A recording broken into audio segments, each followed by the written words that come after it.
ራዕይ መጽሐፍ ምዕራፍ 2 ቁጥር 18 ጀምሮ ያለውን እግዚአብሔርን ቃል እናነባለን እስከ ቁጥር 27 ድረስ ያለው ማለት ነው። እሺ በጌታ በኢየሱስ ክርስቶስ ማነባዋለሁ። በቲያጥሮን ወዳለው ወደ ቤተክርስቲያን መልአክ እንዲህ ብለህ ጻፍ።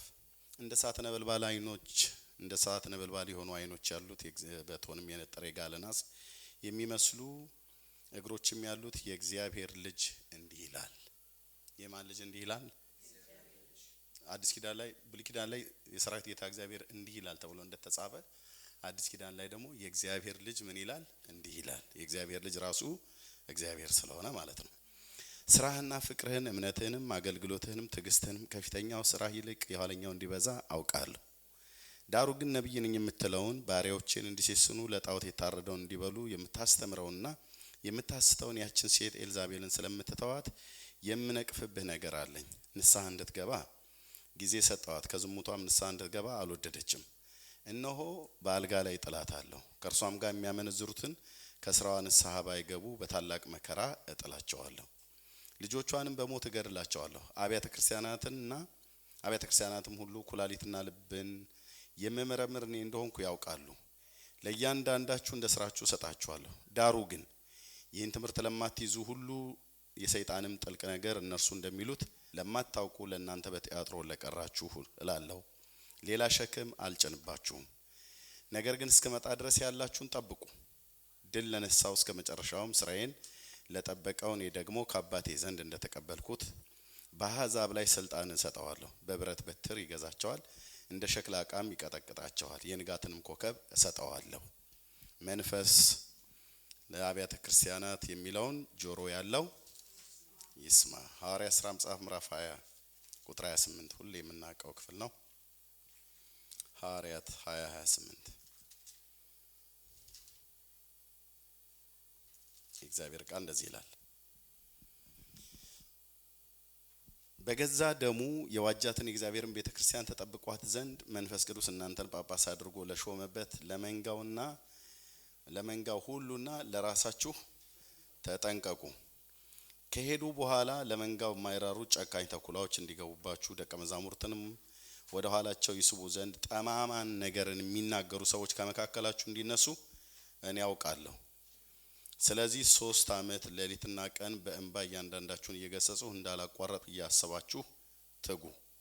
አሁንም ለእግዚአብሔር ያነጻችሁም ዘንድ በቅዱሳን ሁሉ መካከል ርስትን ይሰጣችሁ ዘንድ ለሚችለው ለጸጋው ቃል አደራ ሰጥቻችኋለሁ። እግዚአብሔር አምላክ የተባረከ ይሁን። አጭር ጸሎት እንጸልይ። ጌታ ይባረክ። የአባቶቻችን አምላክ ምስጋና የተገባውን እግዚአብሔርን አመሰግነዋለሁ፣ ከጠላቶቼም እድናለሁ እንዳለ ዳዊት። ጌታን እናመሰግናለን ስላደረገልን ምህረት፣ ስላበዛልን ቸርነት፣ ስላዳነን፣ በቅዱስ አጠራሩ ስለጠራን፣ የዘላለምን ርስት ወራሽ እንድንሆን ስላደረገን፣ ልጁን ቀራንዮ ኮረብታ ላይ ስለኛ ሰውቶ ያዳነን ቅዱስ አባት እግዚአብሔር አብ ክብርና ምስጋና ለስሙ ይሁን። ጌታ እግዚአብሔር ሆይ እናመሰግናለን። ጊዜያችንን ባርክልን።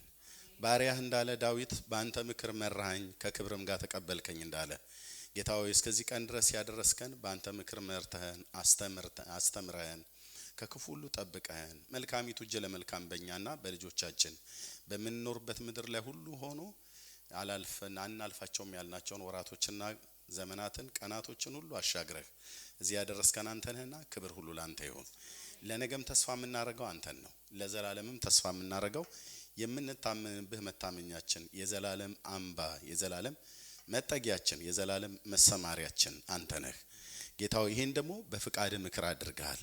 እኛ ስላደረግነው በጽድቅ ስለነበረው ስራ አይደለም ተብሎ በቅዱስ ቃል እንደተጻፈ ምሕረት ለወደደ ወይ ለሮጥ አይደለም ከሚምር ከእግዚአብሔር ዘንድ ነው ተብሎ በቅዱስ ቃል እንደተጻፈ ከምትምረው ካንተ ምሕረትና ቸርነት ስላበዛልን ስምህ ይባረክ።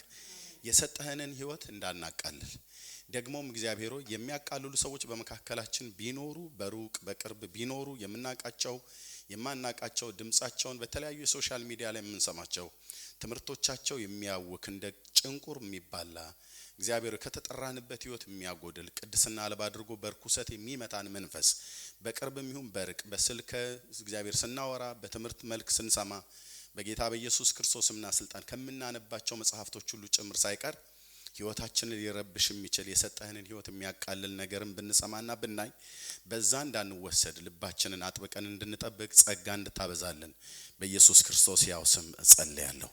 በቀደሙት ዘመን በነበሩ ባንተ አብያተ ክርስቲያናት ውስጥ የተገኘ ነውርና ስህተት በጌታ በኢየሱስ ክርስቶስም ፍጻሜያቸውን እንዳበላሸ ጌታ ሆይ በእኛም ዘመን እግዚአብሔር የለም ብለን አንልህም። በመካከላችን እርም ቢኖር በሩቅ በቅርብ በመንሰማው በመናነበው የምናየው ነገር ሁሉ ጌታ ሆይ ወደ ጥፋት ጎዳና እንዳይወስደን እግዚአብሔር ሆይ ከቅንነት እንዳያጎለን ከቅድስና እንዳያጎለን አንተን ከመፍራት እንዳያጎለን ንጽህናችንን ሊያበላሽ የሚችል ነገር ሁሉ በመስማትም በማየትም እግዚአብሔር በኢየሱስ ስም ህይወታችንን እንዳይበክል እግዚአብሔር ሆይ ራሳችንን መጠበቅ እንድንችል በኢየሱስ ስም ጸልያለሁ። ለመሪዎቻችንም ማስተዋልን ጥበብን አብዛላቸው። እኔ ከሄድኩ በኋላ ለመንጋው ማይራሩ ጨካኝ ተኩላዎች ከመካከላችሁ እንዲነሱ ከውጭም እንዲገቡባችሁ አውቃለሁ ብሎ ባሪያ በመከረው ምክር መሰረት መሪዎች ራሳቸውን እየጠበቁ ህዝብንም እንዲጠበቁ እኛም መሪዎቻችን እየጠበቅን እግዚአብሔር እንደሚገባ በቃልህና ለቃልህ እውነት እየታዘዝን እንድንኖር ጸጋህ እንድታበዛልን ጸልያለሁ። የክፉ ኃይላት ሁሉ በስመ ጉልበት የታሰሩ ይሁን።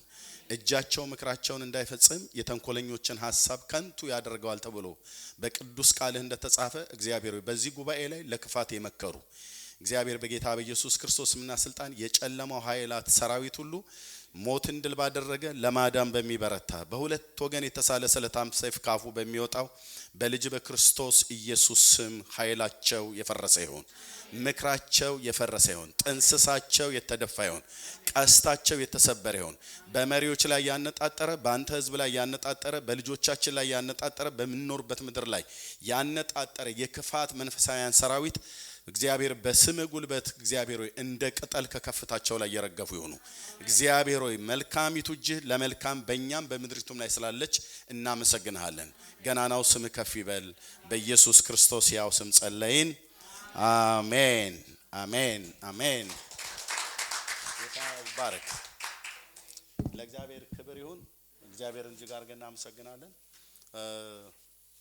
የእግዚአብሔርን ቃል ከኔ ጋር እናያለን። ያው ፓስተር እንደምታውቁት አውስትራሊያ ሄዷል እና የጌታን ቃል እንዳካፈል ሲነግረኝ በልቤ ያለውን ነገር ለማካፈል እግዚአብሔርን ሐሳብ አብረን ለመከፋፈል ጌታ ይህን ጊዜ ሰጥቶናል። እግዚአብሔርን እጅግ አድርገን እናመሰግናለን። ለእግዚአብሔር ክብር ይሁን። እሺ ታላቁ ሐዋርያ ቅዱስ ጳውሎስ ከጌታችን ከኢየሱስ ክርስቶስ ቀጥለን አዲስ ኪዳን ላይ ከምንጠራቸው ስመጥር አገልጋዮች መካከል አንደኛውና ዋነኛው ነው። ታውቃላችሁ በአዲስ ኪዳን መጽሐፍት ውስጥ 27 የአዲስ ኪዳን መጽሐፍት አሉ። ከነዛ ውስጥ ከግማሽ በላይ የሚሆኑትን 14 መልእክታት የሚሆኑትን እሱ ነው የጻፈው። ስለዚህ የአዲስ ኪዳንን መጽሐፍት ግማሽ የጻፈ ሐዋርያው ጳውሎስ ሌሎቹ አላገለገሉም እያልን አይደለም። እነ ጴጥሮስን አናቃልልም። ሁሉም አገልግለዋል። እንደተሰጣቸው ጥበብና ጸጋ መጠን አገልግለዋል። ቅዱስ ጴጥሮስ ሲናገር ገላትያ መልእክት ላይ ምንድነው ብሎ ያለው? ለኔ ለተገረዙት ሐዋርያ ማን ነው? ቅዱስ ጳውሎስ ማለት ነው። ለጴጥሮስ ለተገረዙት ሐዋርያ ሊሆን የሰራ ለኔ ደግሞ ለአሕዛብ ሐዋርያ እንዲሆን ሰርቷል ይላል። ምን ማለት ነው? ለጴጥሮስ ሐዋርያ እንዲሆን የሰራ ለቅዱስ ጳውሎስም ሰርቷል። በዘመናቸው እግዚአብሔር በሰጣቸው ጸጋ በሰጣቸው ዘመን በረገጡበት ቦታ ሁሉ ስለ ጌታ ስለ ኢየሱስ ክርስቶስ አዳኝነት እየሰበኩ ቤተክርስቲያን እየተከሉ እያጸኑ እየመከሩ እየገጹ እያጠመቁ አንዳንድ ቦታ ላይ የክርስቶስን ቤተክርስቲያን አገልግለው አባቶቻችን ምን ብለዋል? አንቀላፍተዋል። በመንፈሳዊያኖቻችን ላይ ብናይ በዙሪያችን እንደ ደመና የከበቡን ምስክሮች አሉን ከተባሉት መካከል ምንም ጥርጥር የለውም። አይታየንም ጴጥሮስ ነቴን እኮ ነው የሚያምነው። አይታየንም ጴጥሮስ በስጋ አይነት ይሄው እዚህ ጋር ጸጉሩ ሉጫ ሆኖ ምናምን ነገር ብለን ባንልም ይታየናል። አረ ጴጥሮስ እዚህ ህይወቱ የነ ቅዱስ ጳውሎስ እዚህ ይታዩናል። ስለዚህ እግዚአብሔር አምላክ ይባረክ። ሩጫቸውን ፈጽመዋል። ጌታ እግዚአብሔር ረድቷቸው በድካማቸው በብርታታቸው እስከ ሞት ድረስ የታመኑ ሆነዋል። ሲያገለግሉ በቀልድ አልነበረም ያገለግሉት። ቢሆንም ይሆናል ባይሆን ምን አባቱ አይነት አገልግሎት አላገለገሉም። በቃ ህይወታቸውን ሰጥተው ነው ያገለገሉት።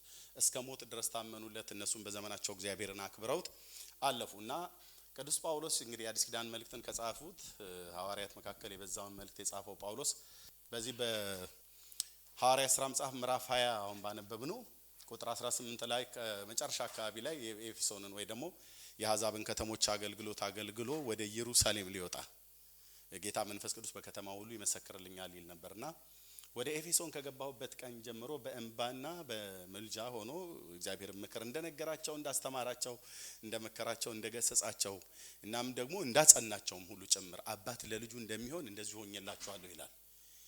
መቼም እንደዚህ አይነት መሰጠት እግዚአብሔር ያብዛልን። ስለ ክርስቶስ ቤተክርስቲያን በጣም የተጋ አገልጋይነት በጣም እግዚአብሔር እንዴት ደስ ያሰኛል። አባት ለልጁ እንደሚሆን ብሎ ይላልና አባት ለልጁ ምን ያህል ነው የሚሆነው?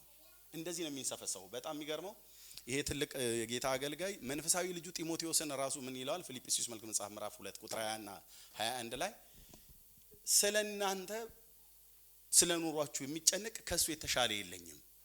ሌሎች የክርስቶስን አይደለም የራሳቸውን ይፈልጋሉ ይላል።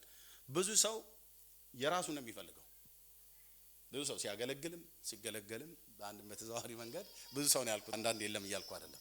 ግን የራሳችንን ከመፈለግ አልፈን ለክርስቶስ ቤተክርስቲያን የሚጠቅመውን መፈለግ ደረጃ ላይ እግዚአብሔር ከፍ እንዲያደርገን መጸለይ ያለብን። የክርስቶስን ማየት ማለት ነው። የክርስቶስን ማየት ማለት ምን ማለት ነው? ስለ ኢያሱ ማሰብ ማለት ነው። ስለ ተስፉ ማሰብ ማለት ነው። ከራስ አልፎ ስለ ፋንትዬ ማሰብ ማለት ነው።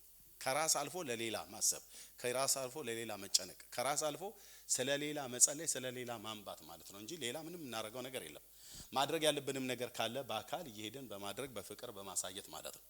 እንዲህ አይነት መሰጠት ስላለው ጳውሎስ ጢሞቴዎስን ምን ይለዋል? ስለናንተ በኑሮ ስለኑሯችሁ ሁሉ የሚጨነቅ ጢሞቴዎስ አለና ፈጥኜ ልከዋለሁ አለ። ከንሱ ይልቅ ስለናንተ የሚጨነቅ ማንም የለም አለ። ዋው! ክርስትና እና ጳውሎስ ይሄን ልቡን የጣለበት አገልጋይ ነበርና ስለኖሯቸው ሲጨነቅ ልኮት ሄዶ እያቸው በምን አይነት ሁኔታ ውስጥ እንዳሉ ጸልይላቸው፣ ምከራቸው፣ አስተምራቸው ምናምን ነገር ብሎ ይልካዋል በስፍራ። አንዴ ወደ ኤፌሶን፣ አንዴ ወደ ፊልጵስዩስ፣ አንዴ ወደ ቆሮንቶስም ልኮት እንደው ምን አለ? ወደ ቆሮንቶስ በላከው መልእክት ላይ አንዴ ቆሮንቶስ መልእክት መጽሐፍ ምዕራፍ 16 ላይ ጢሞቴዎስ የመጣ እንደሆነ ተቀበሉት፣ እንደኔ ክርስቶስን ስራ የሚያገለግል ነውና ካለ በኋላ ማንም ግን ምን አይለው ይላል መጽሐፍ ቅዱስ ስታነቡ? አይናቀው። ዋት አይናቀው? ለቤተ ክርስቲያን መልእክት አይናቀው ተብሎ ይባላል። ምን ስላሉ ነው? እስኪ የሚንቁ በሉ። እንግዲህ የላችሁም የሚንቁ ስላሉ። የት ነው የሚንቁ ሰዎች አሉት? ቤተ ክርስቲያን ውስጥ። ማንን ነው የሚንቁት? አገልጋይን ከአገልጋይ አለያይተው ይንቃሉ። እሷ ማለት እሷ ደግሞ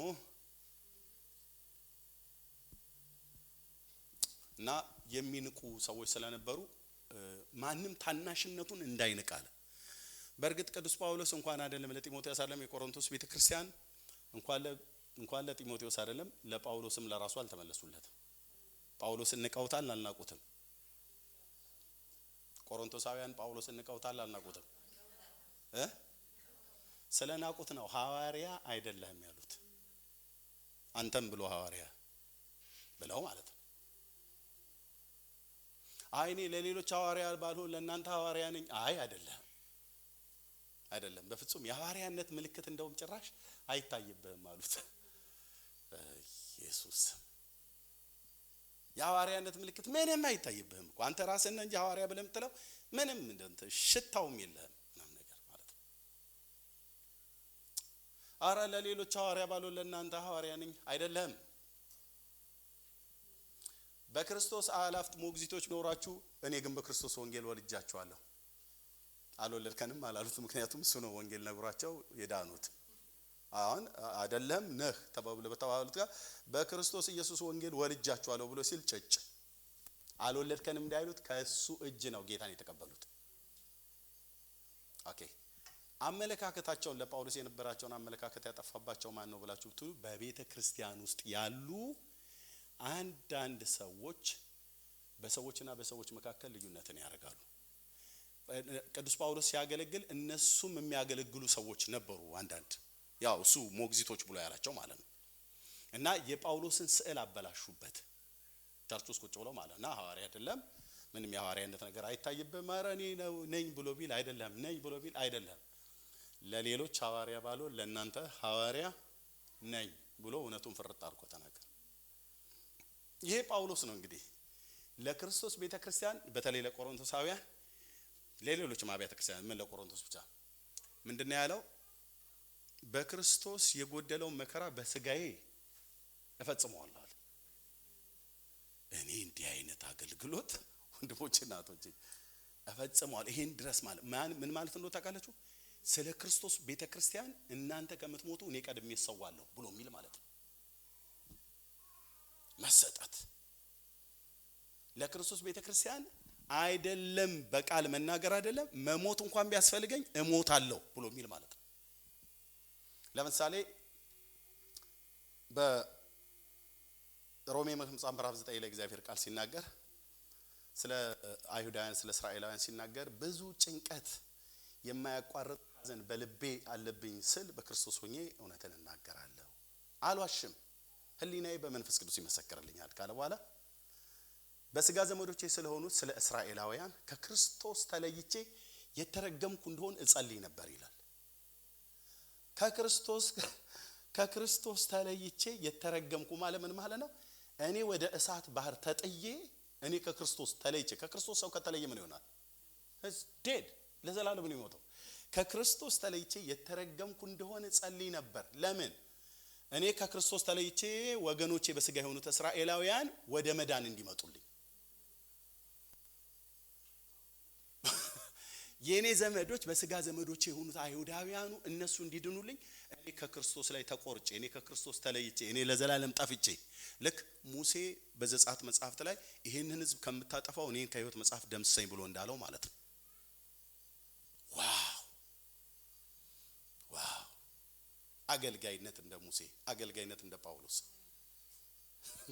እስከዚህ ድረስ ነው ተሰጥቶ ለወገኖቹ የሚያስብ የነበረው። ለወገኖቹ ለክርስቶስም ቤተክርስቲያን ልክ እንደዚሁ ለቆሮንቶሳውያን ለእስራኤል ብቻ ሳይሆን ለቆሮንቶሳውያንም ለሌሎቹም አብያተ ክርስቲያናት ሁሉ ጭምር ቅዱስ ጳውሎስ ይሄን አልመሰጣት ነበረው። ይሄ ጳውሎስ ነው መጨረሻ አገልግሎቱን አገልግሎ የአሕዛብ ከተሞችን አገልግሎ ጨርሶ መንፈስ ቅዱስ በከተማ ሁሉ ወደ ቄሳር እንደሚሄድ ነገረው። በቄሳር ፊት ልትቆም ይገባሃል እያለ በኤፌሶን ይመሰክርልኝ ነበር ይላል። ያገለግላል እየተራመደ እየሄደ መንፈስ ቅዱስ ግን በመንፈሱ ላይ በቄሳር ፊት ልትቆም ይገባሃል እያለ እዚህ ነው የሚያወራው። እና መጨረሻ ላይ ጊዜው ሲደርስ ተሰናበተና ሊሄድ ሲል የመጨረሻውን ቃል የተናገረው እዚህ ጋር ነው። ምን አለ? በገዛ ደሙ የዋጃትን የእግዚአብሔርን ቤተክርስቲያን ተጠብቋት ዘንድ እኔ ልሄድ ነው፣ በስጋ ልንለያይ ነው። ዳግም እንደውም በስጋ ፊቴ ላታዩት ትችላላችሁ። እንደማይመለስ አውቆታል፣ እንደሚገለው አውቋል፣ እንደሚሄድ አውቋል። እሱም ደግሞ በጣም ይሄን እዚህ ነው ያልቆርጧል።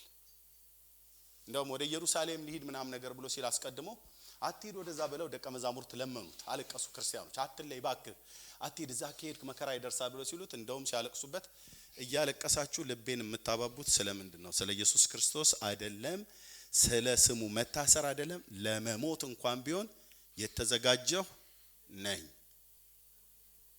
ይሄ መሰጠት ጌታ ኢየሱስ ለነዛ አባቶች የሰራ ጸጋ ዛሬም ይሰራል። ስለ ክርስቶስ ማለት ነው።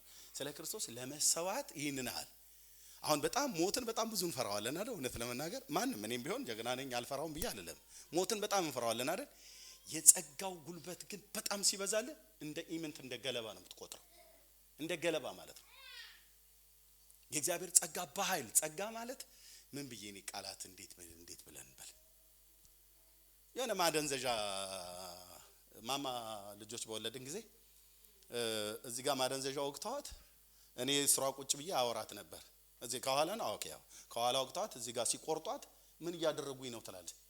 ኦሬዲ ወዷ ተከፍቶ እሷ ግን ከኔ ጋር እንደዚህ ወደ ጭንቅላቷ ስር ተጠግቼ ምን እያደረጉኝ ነው ትላለች። አታውቅም። ኦሬዲ ምን ብሎታል ማለት ከኋላ የወጓት ማደንዘዣው ምን ብሏታል ማለት ነው? ሙሉ በሙሉ አደንዝዟታል። ሲቆረጥ ይታወቃል አይታወቅም? ጸጋ ማለት አይዶ ነው ከገለጠው ማለት ነው። በኋላ እንደውም ማደንዘዣው እኮ ከዛ ከንቱን ውስጥ እኮ ሲወጣ ህመሙ አለ አይደል? ከዛ ኪኒኑ ምናምን ነገር ይሰጣል አይደል? እንዲሰማ ያደርጋል። ጸጋ ማለት እያረዱ እንዳይሰማ ያደርጋል። በድንጋይ እየቀጠቀጡ እንዳይሰማ ያደርጋል ማለት ፔኑ እንዳይሰማ ማለት ነው። ለዚህ ነው እስጢፋኖስን በኢየሩሳሌም አደባባይ ላይ በድንጋይ ቀጥቅጠውት ደሙን እንደ ላብ እየጠረገ የአብን ክብር በአብ ቀኝ ቆሞ ያለው ይላል። እሱ የሚያዩ ኢየሱስን ነው።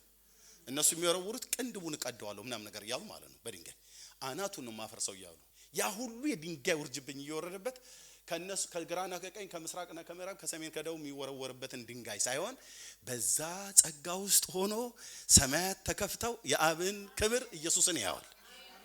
ጸጋ ማለት እንደዛ ማለት ነው። ጌታዬ ኢየሱስ ስም ይባረክ።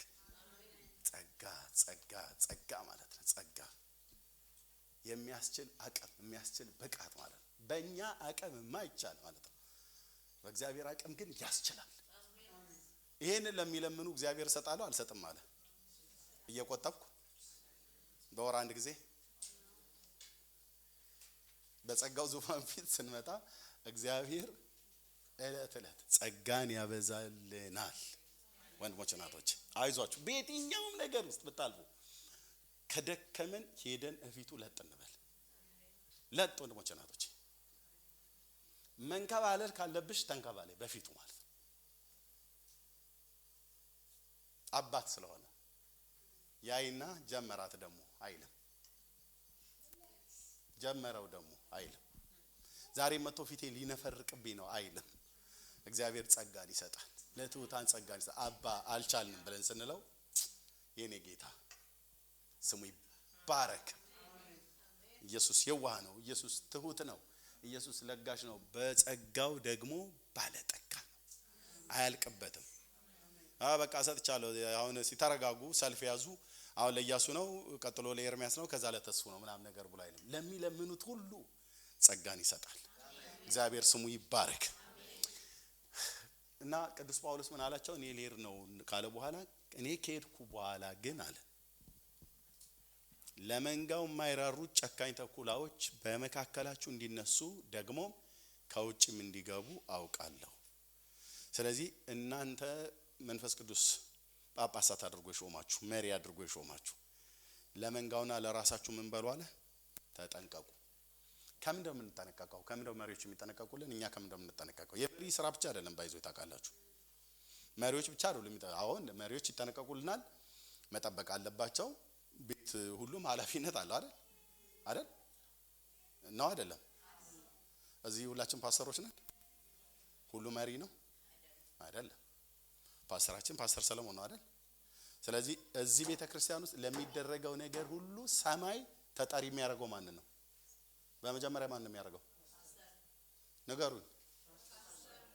ኦኬ፣ ሶስት ሰዎች ተስማምተዋል፣ ሌላው ተቃውሟል ማለት ነው። በመጀመሪያ ተጠሪ የሚያደርገው ማን ነው? ፓስተር ነው። ከፓስተር ጋር አብሮ ማን ነው? መሪዎች አብረው የሚያገለግሉ። ከዛኛ ተጠያቂ አንሆንም። አረ ምን ደው ወሬ አንቺ ተረጋጊ ይለናል ጌታ አይለ። እዚህ ቤት ውስጥ ቤተሰብ ነን አይደለንም? በክርስቶስ አካል ውስጥ ምንድነን? ቤተሰብ ነን። ቤተሰብ ነን። በአካሉ ላይ ምንድነን? ብልቶች ነን። ብልቶች ምናልባት እኔ ጣት በሆን ኢየሱስን ጭንቅላት ልለው ነበር። ጭንቅላት አይደለም፣ ራስ ክርስቶስ ነው። በአካል ውስጥ ያለ ብልቶች ነን። ኦኬ፣ እኔ ጣት በሆን ምናልባት ጃሽ ጉልበት ቢሆን ጣት እዚህ የሆነ ነገር ሲነካ የሚነድፍ ነገር ቢነድፈው ወይ ቢደማ የራስ ጉዳይ ራስህ እዛው ቻለው። አንተው ነጠንቀጭቀሻ የማይነካ ነገር ነክተህ ብሎ ይላል ጉልበት አይልም። እቺኛዋ ስትደማ ይሰማዋል አይሰማውም? ያካሉ ላይ ያለው ስሜት ይሰማዋል። ስለዚህ እግዚአብሔር ይህንን አካላችንን በቆዳና በስጋ በአጥንትና በጅማት እንዳገጣጠመው እግዚአብሔር በክርስቶስ ኢየሱስ እኛን ሁላችንም ሕያው ከሆነው አለት ከክርስቶስ ጋር ምን ብሎናል? አጋጥሞናል። ስለዚህ የኢያሱ ድካም፣ የጆሲ ብርታት፣ የእንትና ውድቀት፣ የእንትና ድካም ምናምን ነገር ሁሉ ይሰማናል አይሰማንም? ይሰማናል። ምክንያቱም በዚህ አካል ውስጥ ብልት ሆነንና ማለት ነው። ስለዚህ ቤተክርስቲያንን መሪዎች ቢጠብቁ ዋነኛው ስራ መሪዎች ተብሎ ቢባልም ግን ያ ስራ የኛም ስራ ነው አይደል ወንድሞች እናቶች? አዎ የኛም ስራ ነው። ስለዚህ እዚህ መካከላችን የስተት ትምህርት ቢኖር ነው ያልኩት። የለም ካለኔ ፍርጥ አድርጌ ነው የምናገረው። የለም በእውነት ጌታም እግዚአብሔር ምስክር ነው። የለም እኔ ሻይሎ ስላለው አረኛ ንጹሃን ምናምን ነገር ብሎ ለማለትም አይደለም። የለም ግን ቢኖር ቢኖር ድንገት በአንድ ሰው በኩል ቢገኝ ያ ነገር በጊዜ ካልታረመ ይበክለናል አይበክለንም? እንዳይበክለን ዝም ነው ማለት ያለብን ወይስ አግኝቶ ማናገር መምከር መጸለይ መገሰጽ ነው ያለብን? ያን ሰው ካገኘ ነው በጊዜ መምከር ማረም። ምክንያቱም መንጋውን የክርስቶስን ሕዝብ የሚበክል ስለሆነ ማለት ነው። እሺ እዚህ ማንም የለም ጌታም በሚያውቀው ማለት ነው የለም እውነት። እሺ በክርስቶስ ቤተክርስቲያን በዓለም ዙሪያ ባሉ አብያተ ክርስቲያናት ውስጥ አሁንም በዛ ውስጥ ህብረት አለን የለንም? በምን ያገናኘናል? እሺ በክርስቶስ ተገናኘን። ህብረት ስላለን ከህብረቱ ተካፋይ እንሆናለን ከሌሎች አብያተ ክርስቲያናት ጋር በሌላ ሀገር ካሉ በምን እንካፈላለን? ለምሳሌ ስንት አይነት መዝሙር ነው የምንሰማው?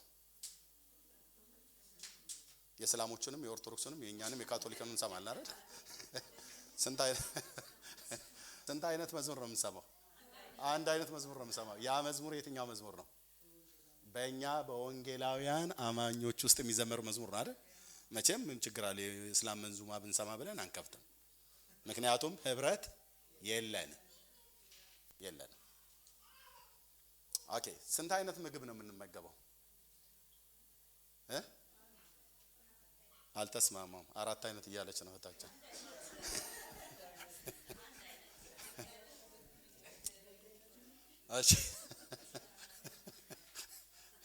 እሺ ስንት አይነት መንፈሳዊ መብል ነው የምንበላው? ያ መብል ከየት ነው የሚሰራው?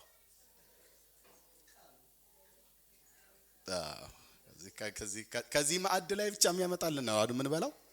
በወንጌላውያን አማኞች አይደል ነው አይደለም? ኦኬ እሺ ከቦርሳዬ ውስጥ ገድል ስጠኝ። ገድለ ጊዮርጊስ አለ አሁን ሰብካል።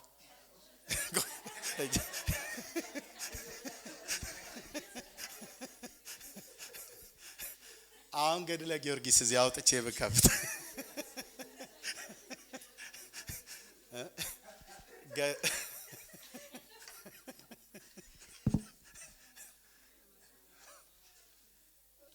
ገድለ ጊዮርጊስ አሁን ብከፍት ድንጋይ ውርዋሮ ሁሉ ሊጀመር ይችላል። ለምን ነው ድንጋይ ውርዋሮ የሚጀምረው?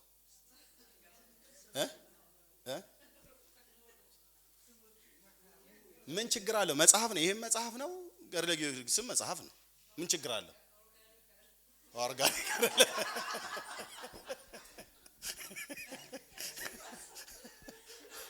ጥሩ አገላለጥ አየህ።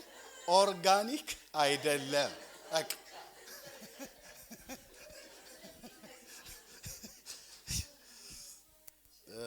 ጴንጤ እኮ የዋዛ ህዝብ አይደለም ማለት ኦርጋኒክ አይደለም። በጣም እንዴት ደስ የሚል ማለት ነው። ስለዚህ መንፈሳዊ መብላችን ከየት ነው የሚቀዳው? በእኛ በወንጌላውያን አማኞች ዘንድ ከየት ነው የሚቀዳው? ከእግዚአብሔር ቃል። ፓስተሩ ይቁም፣ ነብዩ ይቁም፣ ሐዋርያው ይቁም፣ የቤተ ክርስቲያን ሽማግሌዎች ይቁሙ፣ እናቶች ይቁሙ፣ ማንም ይቁም፣ ከየት ነው የሚቀዳው የኛ መንፈሳዊ መብል? ከእግዚአብሔር ቃል ከመጽሐፍ ቅዱስ ማለት ነው።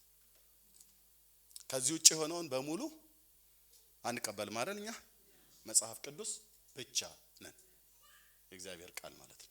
ሌሎችን እንኳን ብንቀበል እንደ መጽሐፍ ቅዱስ ጤነኛ የሆነ የማይጣላ ይሄንን የማያቃልል ይሄንን እዚህ ላይ የማይረግጥ ይሄንን የማያሳንስ ከሆነ እንቀበላለን።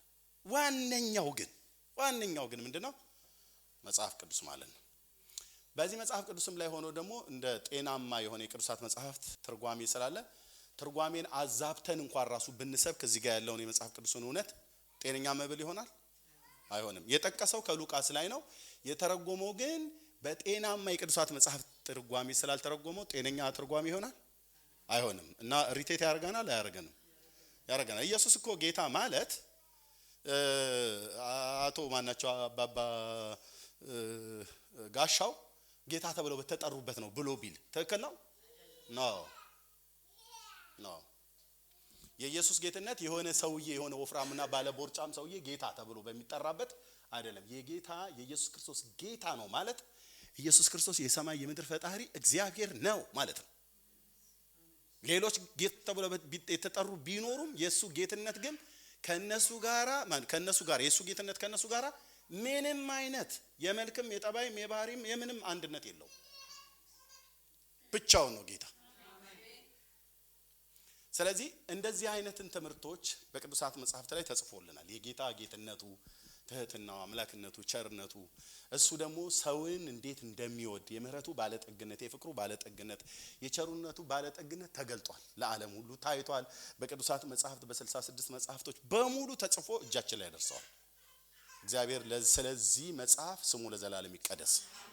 ኦኬ አሁን ይህንን መጽሐፍትና ይህን መጽሐፍ ተንተርሰው በመካከላችን እዚህ እኛ ጋር ባይኖሩም ሻይሎ ባይኖሩም በተለያዩ ዓለማት ላይ ያሉ በአብያተ ክርስቲያናት ውስጥ የሚያገለግሉ ሰዎች አሉ። ግማሾቹ በማወቅ ግማሾቹ ባለማወቅ የሆኑት እንኳን አላወቃችሁ ተብለው ሲባሉ ይቀናሉ።